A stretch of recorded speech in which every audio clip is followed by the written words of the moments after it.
आदरणीय मित्रों, बड़ों को प्रणाम और छोटों को आशीर्वाद। मैं हूं nutrition therapist SP Mishra. Lincoln university Malaysia का न्यूट्रिशन थेरेपी और श्रीधरी यूनिवर्सिटी पिलानी राजस्थान का ईपीएम, सीसीएपी और सीआईएम, ये मेरा मेडिकल एजुकेशन है।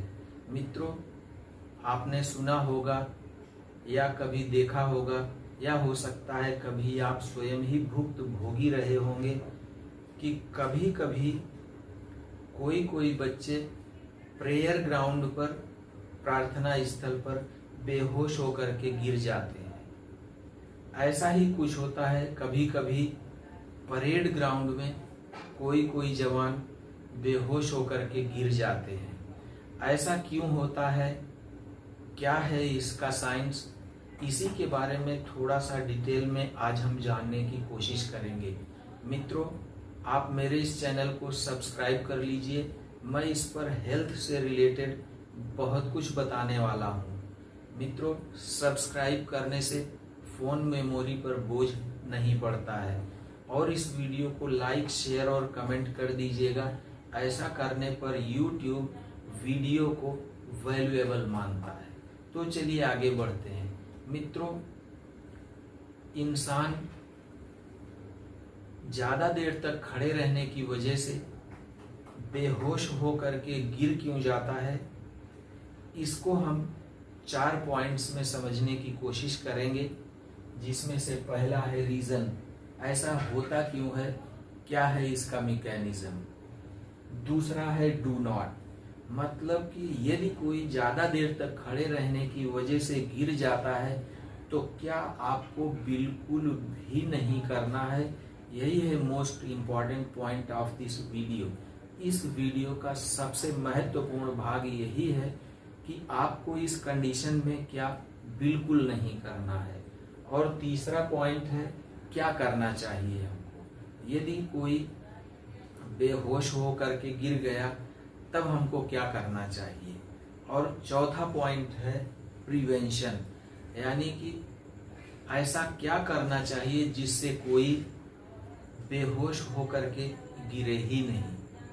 तो चलिए सबसे पहले इसके रीजन को समझ लेते हैं। मित्रों, जब इंसान लगभग 20 मिनट या इससे अधिक समय तक बिना हिले डुले खड़ा रहता है तो ड्यू टू ग्रेविटी शरीर का ब्लड निचले हिस्सों में जमा होने लगता है, ट्रैप होने लगता है। ऐसी कंडीशन में ब्लड की क्लॉटिंग शुरू हो जाती है और इसका नतीजा होता है सेलुलर ब्रेकडाउन और इससे टॉक्सिन्स रिलीज हो जाते हैं और वो जा करके ब्लड में मिल जाते हैं, जिससे कंडीशन पैदा हो जाती है एक्यूट किडनी फेलियर की। जी हाँ, आकस्मिक किडनी फेल, जिससे इंसान की डेथ हो जाती है। इस कंडीशन में एक और बात होती है, वो ये है कि चूंकि हमारे शरीर का ब्लड लोअर शिफ्ट हो गया है, लोअर बॉडी पार्ट्स में शिफ्ट हो गया है, इसके लिए ब्रेन को आवश्यक ऑक्सीजन में कमी आ जाती है, जिससे इंसान तुरंत ही बेहोश हो जाता है। और जब बेहोश हो जाता है तो धड़ाम से गिर जाता है। एक्चुअली मित्रों, बेहोश हो करके गिर जाना, इसे कहते हैं सेल्फ करेक्शन मोड। जी हाँ, सेल्फ करेक्शन मोड। ब्रेन शरीर को गिरा करके उसे सेल्फ करेक्शन मोड में ला देता है।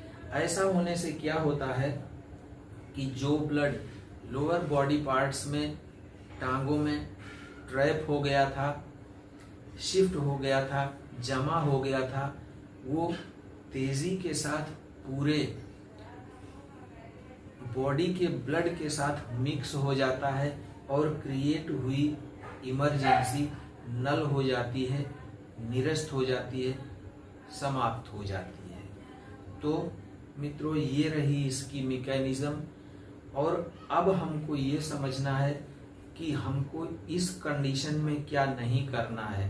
जैसे ज़्यादा देर तक खड़े रहने की कंडीशन में यदि कोई बेहोश होकर के गिर जाता है तो हमको क्या नहीं करना है, that is most important. Actually मित्रों, यदि कोई ज़्यादा देर तक खड़ा रहेगा और बेहोश हो गया तो उसे गिरने से रोक पाने का मौका हमारे पास बिल्कुल भी नहीं होगा।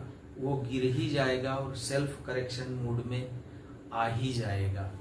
लेकिन फिर भी जो आपको नहीं करना है कि ऐसे विक्टिम को स्टैंडिंग पोजीशन में ही आपको पकड़ करके बिल्कुल भी नहीं रखना है।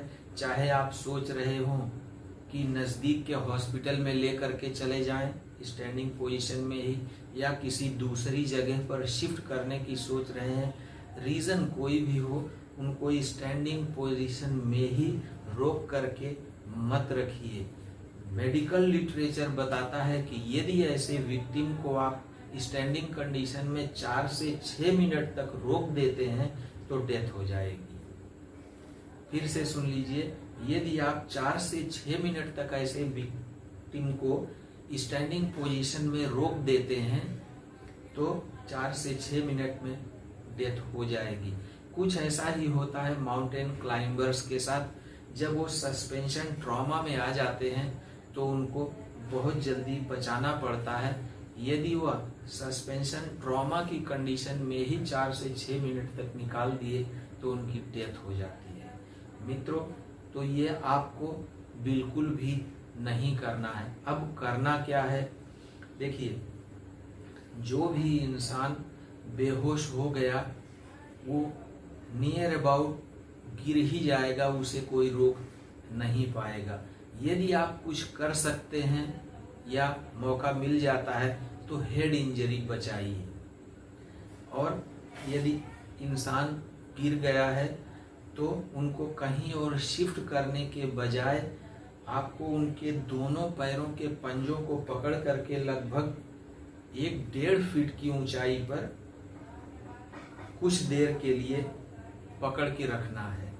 ऐसा करने से क्या होता है कि जो ब्लड लोअर बॉडी पार्ट्स में जमा हो गया था, ट्रैप हो गया था, वो जल्दी से पूरे बॉडी के ब्लड के साथ मिक्स हो जाता है और क्रिएट हुई इमरजेंसी समाप्त हो जाती है।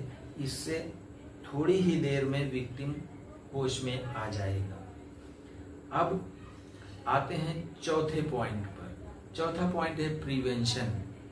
ऐसा क्या करें कि ज़्यादा देर तक खड़े रहने की वजह से कोई बेहोश ही ना हो, गिरे ही नहीं। तो इसके लिए मैंने एक छोटा सा वीडियो बनाया हुआ है, वो आप देखिए। मैं बाद में फिर से उपस्थित होता हूँ और एक्सप्लेन करता हूँ।